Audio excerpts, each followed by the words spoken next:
आजकल के टाइम में जहाँ डायबिटीज़, ब्लड प्रेशर और बहुत सारी और बीमारियाँ इंसान को काफ़ी प्रेवलेंट हो रही हैं, इनको लाइफस्टाइल डिजीज़ेज़ कहते हैं।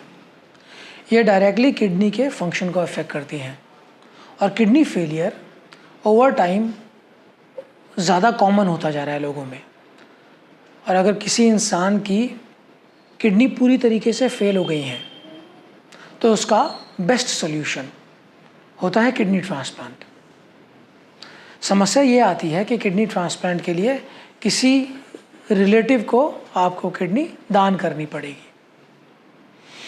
ये एक मेजर डिसीजन है जिसके अंदर इवन परिवारों के बीच में रिफ्ट हो जाती है, कौन दान करेगा, क्यों दान करे। डर बैठा होता है इंसान के दिमाग में कि मेरे को अपनी किडनी दान करने के बाद खुद किडनी में कोई समस्या ना हो जाए। तो ऐसे में आपने पढ़ा होगा न्यूज़पेपर्स में कि यूएस में एक इंसान को एक सूअर की किडनी लगा दी गई जो सक्सेसफुल था। अगर किसी और जानवर की किडनी इंसान को लगाई जाए या कोई भी अंग लगाया जाए तो इसको जीनो ट्रांसप्लांट कहते हैं। तो आज हम जीनो ट्रांसप्लांटेशन के बारे में थोड़ी सी बात करते हैं और इसको समझते हैं ये चीज़ क्या है। नमस्कार, मेरा नाम डॉक्टर सुमित है और मैं एक यूरोलॉजिस्ट, एंड्रोलॉजिस्ट और किडनी ट्रांसप्लांट सर्जन हूँ। तो चलिए आज इस वीडियो में बात करते हैं जीनो ट्रांसप्लांटेशन या फिर जानवरों के अंग इंसान में लगाए जाएं इसके बारे में। जीनो ट्रांसप्लांटेशन पे सबसे ज़्यादा रिसर्च हो रही है मैसाचुसेट्स जनरल हॉस्पिटल अमेरिका में। वहाँ पर उन्होंने 2 इंसानों का जीनो ट्रांसप्लांट किया है जिसमें सूअर की किडनी निकाल के इंसान में लगा दी गई। अनफॉर्चुनेटली पहले इंसान की किडनी 2 महीने में फेल हो गई और दूसरा इंसान जिसको ये सूअर की किडनी लगाई गई थी 2 महीने बाद उसकी कार्डियक अरेस्ट के कारण डेथ हो गई। तो इंसान में सूअर की किडनी ही क्यों लगाई गई? इसका कारण ये है कि जेनेटिकली अगर हमारा डीएनए या जेनेटिक मेकअप देखें इंसान का, वो सूअर को कुछ हद तक रिजेंबल करता है। तो इसीलिए बॉडी की टेंडेंसी होती है इस किडनी को बहुत ज़्यादा रिजेक्ट ना करने की। तो इसीलिए सूअर एक नेचुरल चॉइस था जीनो ट्रांसप्लांटेशन के लिए। लेकिन ये एक नॉर्मल सूअर नहीं था कि गली में कोई सूअर घूम रहा है उसको पकड़ के उसकी किडनी इंसान को लगा दी। It was a genetically modified pig. तो ये एक्सरसाइज जीनो ट्रांसप्लांटेशन की कुछ इस तरीके से हुई कि पहले एक पिग जिसने एज अ डोनर एक्ट करना था उसको चूज़ किया गया।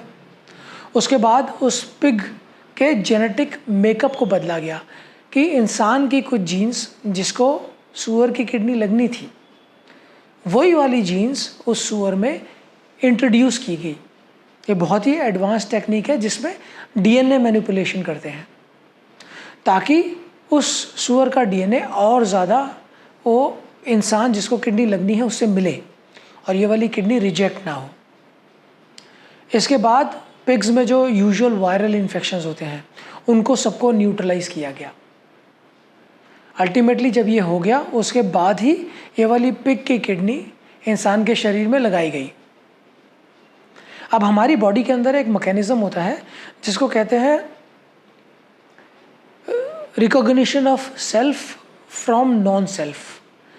हमारा बॉडी अपनी किडनी को या अपने अंगों को तो पहचान लेता है, लेकिन जो भी अंग फॉरेन है उनको वो तुरंत रिजेक्ट कर देता है।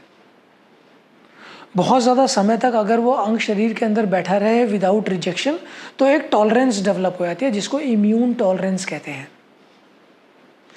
सूअर की किडनी लगाने में फ़िलहाल जो चैलेंज इंसान फेस कर रहा है वो यही है कि सूअर की किडनी को टॉलरेंस फ़िलहाल डेवलप नहीं हुई है। तो अगर हम ये सोचें कि क्या हम उस लेवल पे पहुंच गए हैं जहां पर जीनो ट्रांसप्लांटेशन हम बहुत ही मैच्योरली कर सकते हैं और जानवरों के अंग इंसान को दिए जा सकते हैं, तो इसमें अभी काफ़ी समय बाकी है। मे बी 10 साल 15 साल के बाद ये वाली टेक्निक फिजिबल हो जाएगी, पर फिलहाल इंसान को इसमें कोई रिमार्केबल सक्सेस नहीं मिला है। और जब तक वो सक्सेस पूरा नहीं मिलता है तब तक किसी और इंसान को, और इंडियन लॉज के अंतर्गत तो सिर्फ एक ब्लड रिलेटिव ही आपको किडनी दे सकता है अगर आपकी किडनी फेल है तो। अगर आपको ये वीडियो ठीक लगा तो प्लीज़ लाइक और सब्सक्राइब कीजिए इस चैनल पे हम लोग यूज़फुल साइंटिफिक इन्फॉर्मेशन जो आपको डे टू डे लाइफ में मदद करेगी उसको शेयर करते रहेंगे। तो ये वाला वीडियो अगर किसी और इंसान को इसकी आवश्यकता है, किडनी फेलियर से जूझ रहा है, उसके साथ शेयर कीजिए। धन्यवाद।